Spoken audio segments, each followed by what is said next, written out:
Online Manipuri ayuki pau yengbiriba pumnamok puthoi laisramna khurumjari ahanbada maroiba pau idu ningthogi post agi lokhajarake Kuki Maitai landa Kuki gi khulai supply tauba Nagaland dagi NSN U gi Kilonsar C Singson Kuki masa hojik GPRN NSN Kisware Supervisory Board CFSB gi supervisor oiri Kuki gi khulai leinaba fund drive tauba main contributor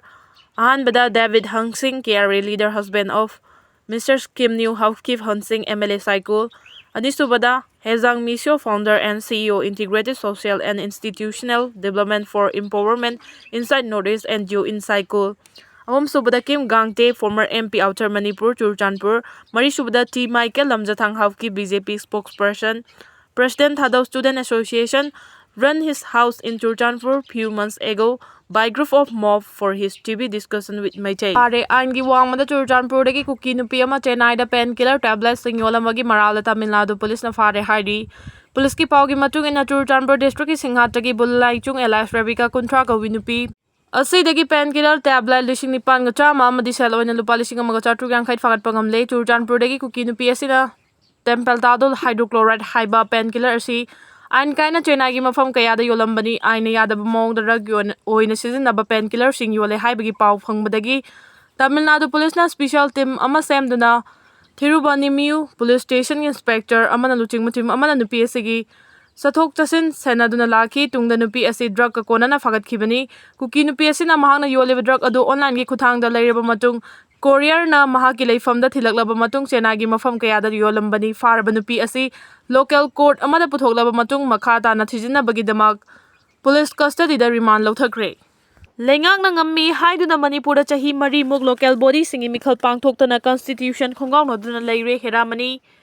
Manipur da haukiba chahi mari muk local body sing mathang sitna autonomous district council ADC urban local bodies municipalities nagar panchayat Rural local bodies, Gram Panchayat, Jilla Parishad, Singi election pangthoktana lengang nangami haibagi matagum Constitution khongaw naduna ek amasung rule sing thukaiduna laglibasi aikhoigi leibak India asi karamna republic oiribano haina ad hoc committee of all Manipur elected PRIS of 2017 na nungaidaba phongdorakli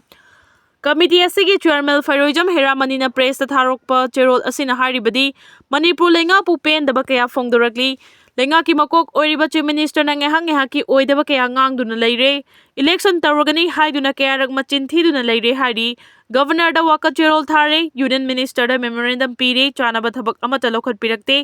masigi ona taina bada lenga ki furit khawdei puthorokpa makhoi gi kuchabi miyoi singna administrative committee samjin duna panchayat pu amuba kali teshin bire